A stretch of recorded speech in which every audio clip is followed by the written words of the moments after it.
Man, this is where I should always be recording. The background is so much better and the lighting is good. I need to kick Lucy out of here whenever I'm recording the podcast.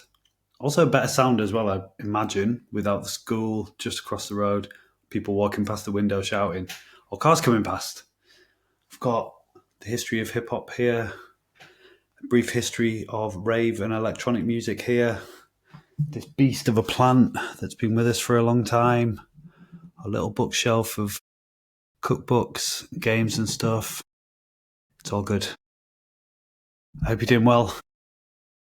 In this episode, I'm going to talk about what happens after the fat loss. So I did the Finish the Fucking Diet episode a few weeks ago. But what happens after that? I'm going to share what I'm seeing amongst my clients within the Mind and Matter method, give you some insights on how to make that bit of the process as easy, enjoyable and effective as possible. But first, a little bit of a community update because we are in motion. There is a lot going on.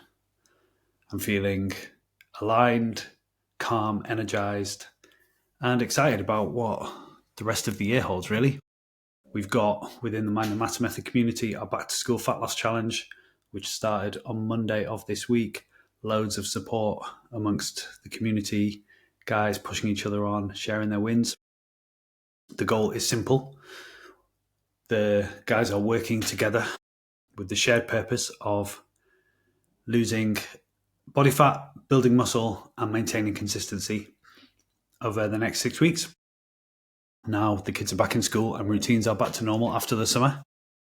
We've got weekly themes. So the first week's theme was all about being a little bit more forensic than usual with your nutrition tracking and, importantly, keeping it up over the weekend as well. So that seems to be going pretty well. And then we're going to stack the next habit on top of that next week and move forward from there.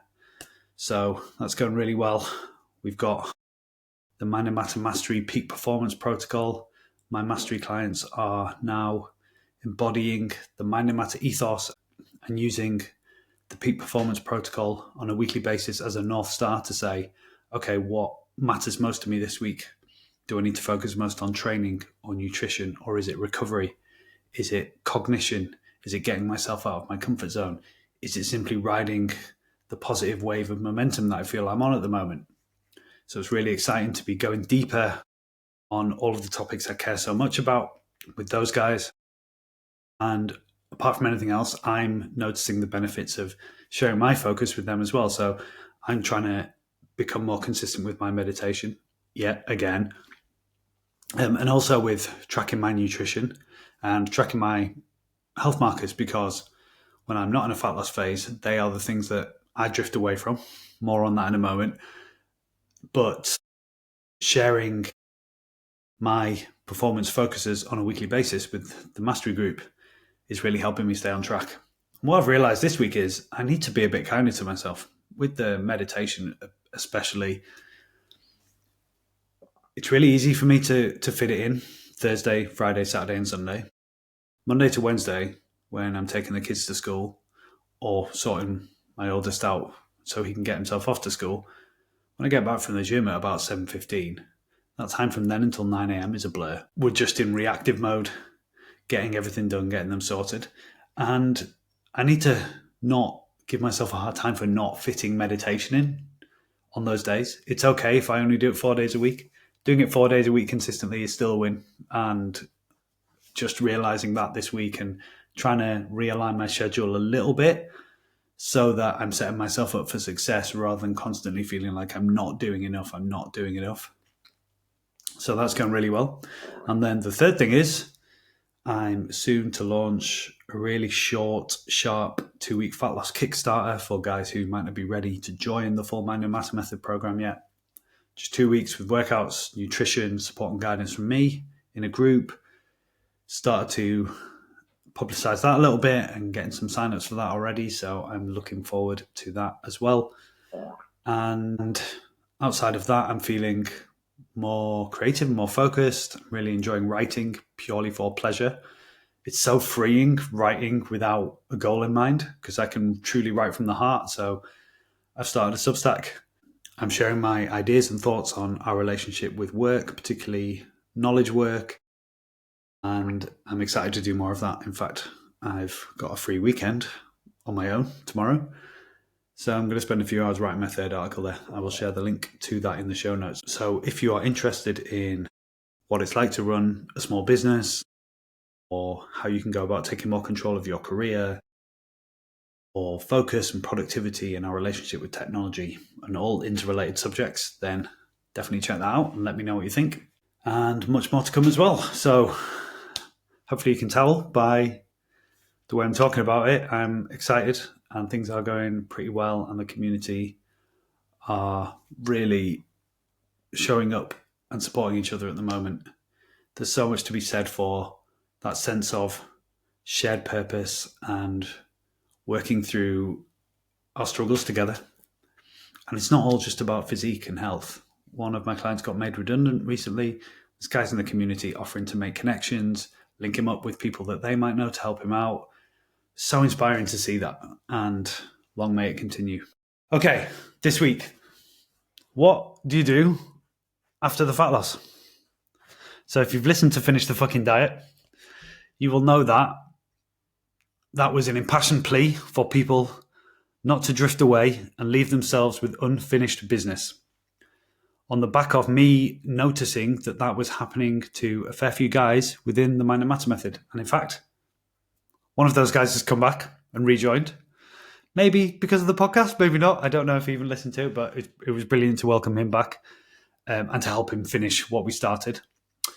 A couple of my other clients who paused for the summer seem to be struggling a little bit, and I really want to help them finish what they've started as well.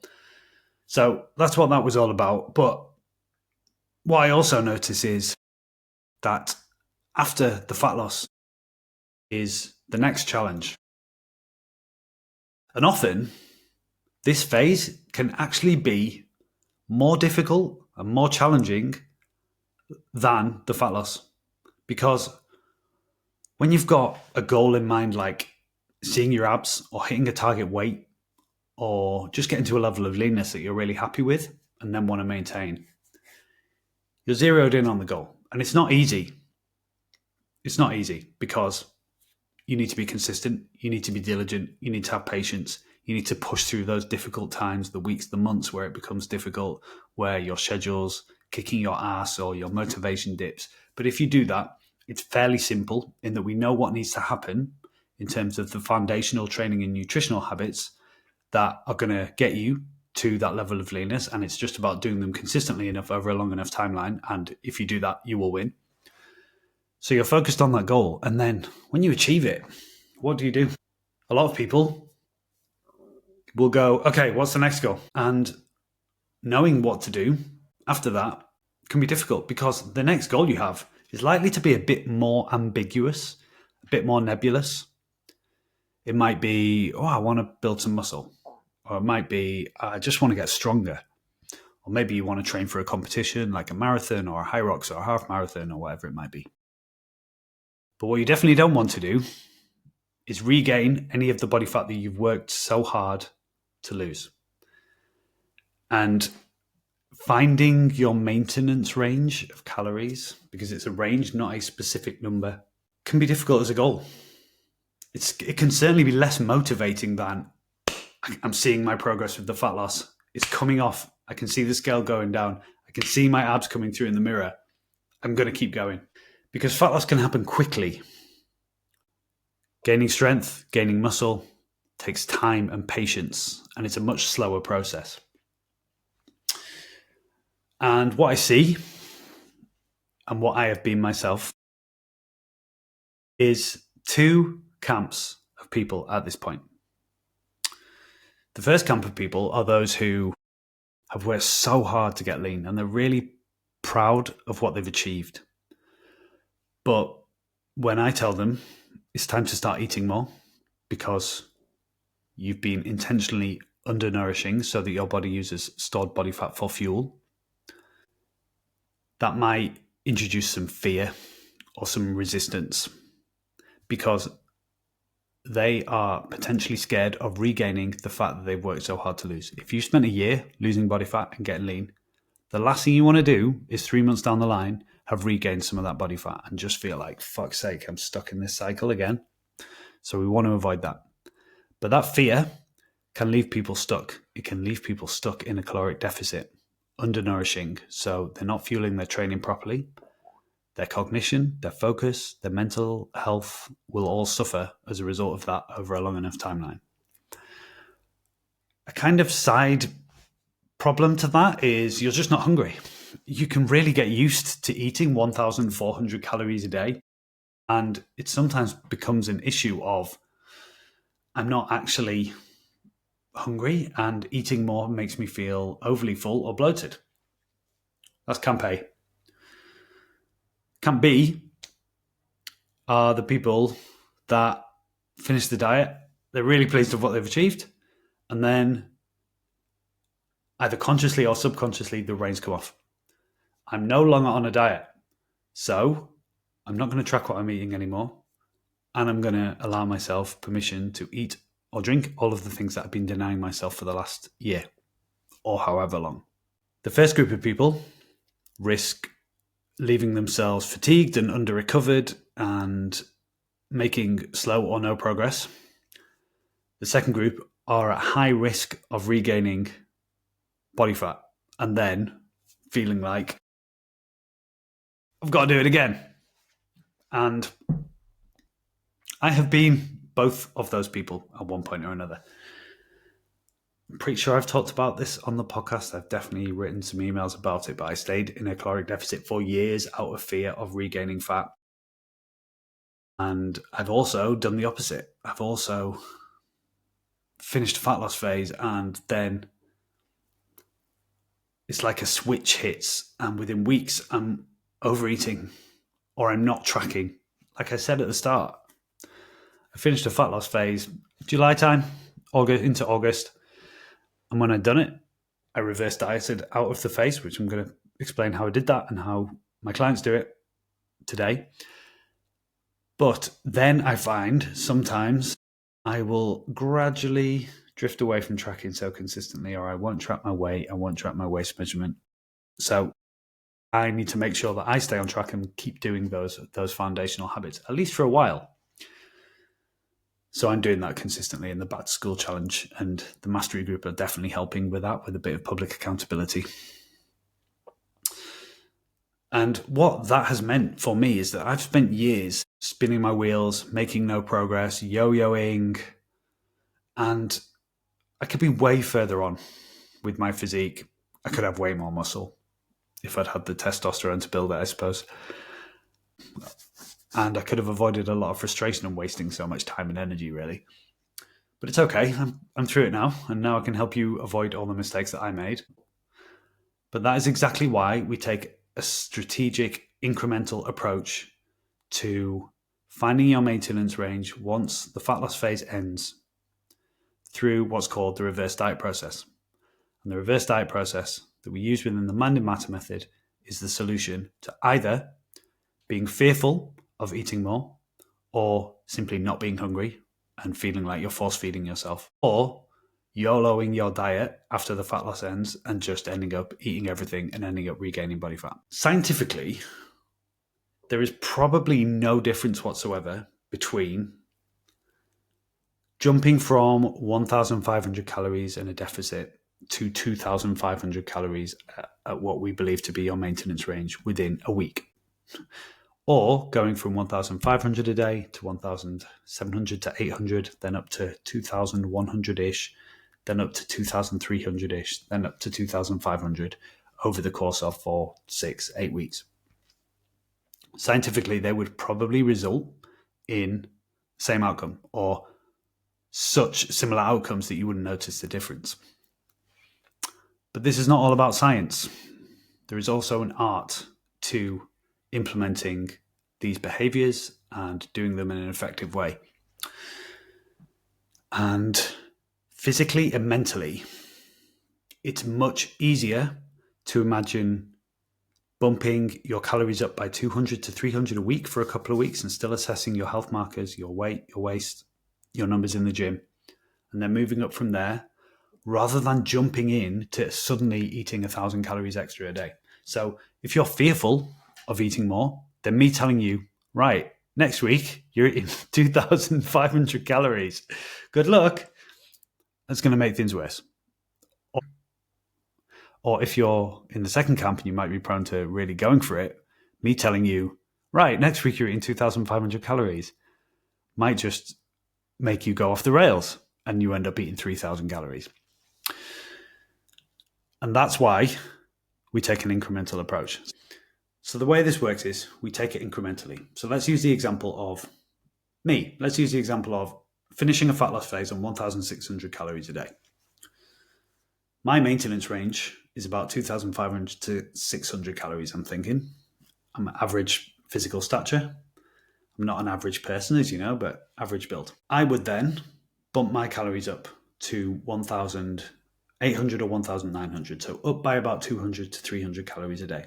And the key thing is still maintaining the same actions.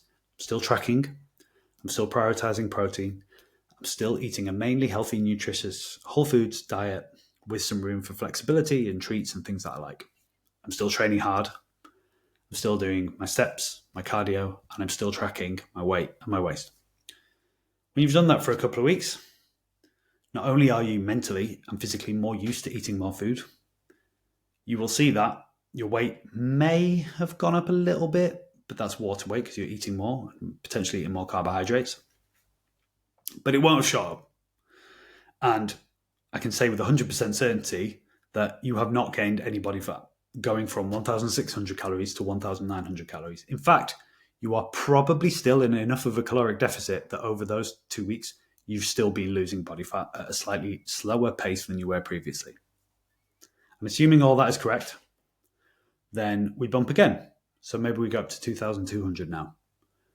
We hold there for at least 2 weeks. We see what it does to your waist measurement, your weight, your numbers in the gym. Now, by this point, you might be noticing some benefits.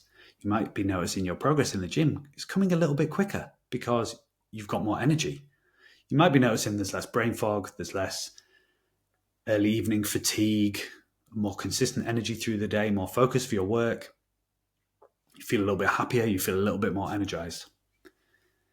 And at this point, your weight might spike up a little bit because by this point, if you're eating 400, 500, 600 extra calories a day, then some of that's going to be carbs. That's going to mean an increase in water weight, and that might mean your weight jumps up. But again, I promise you, unless you are very short or very light, 2,200 calories a day is not going to be enough for you to be gaining body fat. Your body fat percentage scales telling you that your body fat has gone up does not mean that you've gained body fat. There's such a degree of variance in the accuracy of those assessments. And then, all being well, maybe we stay at that level for 3 weeks. This is not an exact science, it's a process. So if your weight shot up, mentally, me telling you to eat more might put you into that camp of people who are fearful of doing that. So there's no harm in staying there for an extra week, just to show you that your weight actually levels out and okay, this is your new normal. And then, assuming that's the case, we bump it again. And by this point, for most people, we're going to be around the maintenance range. So we're like 6 weeks down the line now from finishing the fat loss. And we've bumped the calories up from 1,600 to 2,500 or thereabouts. And again, your weight might have gone up a couple of times, but it will have leveled out. And then what we do is we stay there for a couple of weeks, keep doing the same things, and then we'll see. If your weight stays stable for more than 2 weeks, then we found your maintenance range or a point within your maintenance range. If your weight goes up and keeps going up, then we wouldn't add more. We would just stay here because that suggests maybe now we are at a point where you've got enough surplus nutrients that you're actually gaining a bit of muscle. If your weight's still going down, then we keep rising. We keep eating more. But this is the point at which to say, okay, so what is the next goal? Now, most of the guys that I work with want to gain some muscle. They want to stay lean, but have some more muscle, some more definition. So in that case, we bump the calories a bit more because we need to be in a little bit of a caloric surplus to give you the best possible chance of gaining some muscle. So we don't want to eat 600 extra calories a day because you're just going to gain a load of body fat. And it is inevitable that you might gain a little bit of body fat through a gaining phase, but we want to minimize that as much as possible. And the way we do that, especially for guys like 40s, 50s, and 60s, there is no sense in absolutely blowing out a caloric surplus of 500 calories or more, but just a couple of hundred calories, enough to see your weight go up by 0.25 to 0.5 kilograms a month. Enough that you know it's working because you're getting stronger, your weight's going up gradually. Your waist might go up a little bit because of water weight and food volume, but that does not mean you're gaining body fat. And all being well, you can do that for a very long time. 6 months. Ideally, you want to give it 6 months at least. Longer is better. Of just pushing the process, really pushing your training, enjoying your nutrition. You get to eat so much more, just feeling the benefits of better focus, better sleep, better recovery, less stress, more PRs, more energy, all of that. And by this point, you've completed the reverse diet process, you've found your maintenance range, and if you are someone who wants to gain a little bit of muscle, we push you just above that point, and you can stay there for a really long time. Keep gaining muscle, keep enjoying the training, keep pushing for PRs, and you probably won't notice a change in 3 months because, like I said, this is a slow process, much slower than fat loss. You will start potentially noticing a change within 6 months. And then if you look a year down the line, you might have gained 1 kilogram of body fat and you might have gained 2 kilograms of muscle. Now, that doesn't sound like much, but you diet that 1 kilogram of body fat off again, which you can do in 3 weeks, 4 weeks most. It will be a noticeable difference. And there is a limit to how fast you can go anyway. So thinking you're going to gain 5 kilograms of muscle in a year is not realistic. It can happen at the start for someone in their 50s or 60s where testosterone is a bit lower, recovery is a bit slower. It's going to be a slow process. But that's okay, because if you're at a level of leanness that you are happy with, then you're starting from a point of always being comfortable with your physique. And that's where the magic can happen. Like if I gain a little bit of body fat, I'm okay with it. I know I can just do a quick diet, it'll be gone again. And I get to spend 6-9 months of the year really pushing my training, going for PRs, enjoying it, and eating what I like, basically, because at 2,600 to 2,800 calories a day, I can eat what I want. And if I have a night out or a takeaway or we go out for someone's birthday, I'll just net it off somewhere else in the week, like have a couple of lighter days or do a little bit more cardio or something like that just to make it even out. And that means that I can spend longer gaining muscle and just enjoying it, by the way, and getting stronger. It's not all about the muscle. It's just about the process of getting stronger and hitting PRs. I love that. And then short, sharp fat loss phases as and when I need them. So the common pitfalls are not raising your calories and staying stuck in a caloric deficit for way longer than you need to. Yeah, you might get a bit leaner, but you're also going to be under-recovered. You're going to be fatigued. You're going to have higher cortisol than you need to have. And you're going to see your progress slow down or stall in the gym. Or going too fast and ending up putting on more body fat, which is equally as undesirable. And the solution is the reverse diet process that we use within the Mind and Maths method between the focus and enlightenment phases of the program. And just imagine all those benefits, right? Dietary freedom, carefree. Yeah, you still have to pay attention to what you're doing. You still have to manage it. You still have to track it. But you're doing it from a position of low levels of stress, high levels of confidence and self-belief. Cognitively focused, not so distracted, not so fatigued. You can really give it your all when you need to. You're more productive. Emotionally and mentally aligned and in tune so that you're not obsessing over scale weight or your body weight went up by 0.5 kilograms this week. What the fuck? And then other people around you suffer. None of that. And obviously, physically, you're feeling better and you look fucking great as well. And you're building muscle, you're getting stronger, you're getting fitter and more awesome from that really strong starting point. Now, this is often an area where people get stuck. So lots of people drift during the fat loss phase.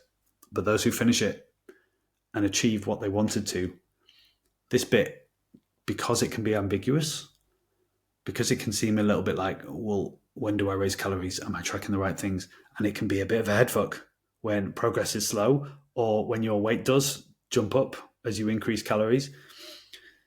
This is why, and I didn't realize this until I started preparing for this episode, but this is why I think so many guys work more closely with me in Mind and Matter Mastery through this process. So Dave, for example, we are just close to finishing the reverse diet process.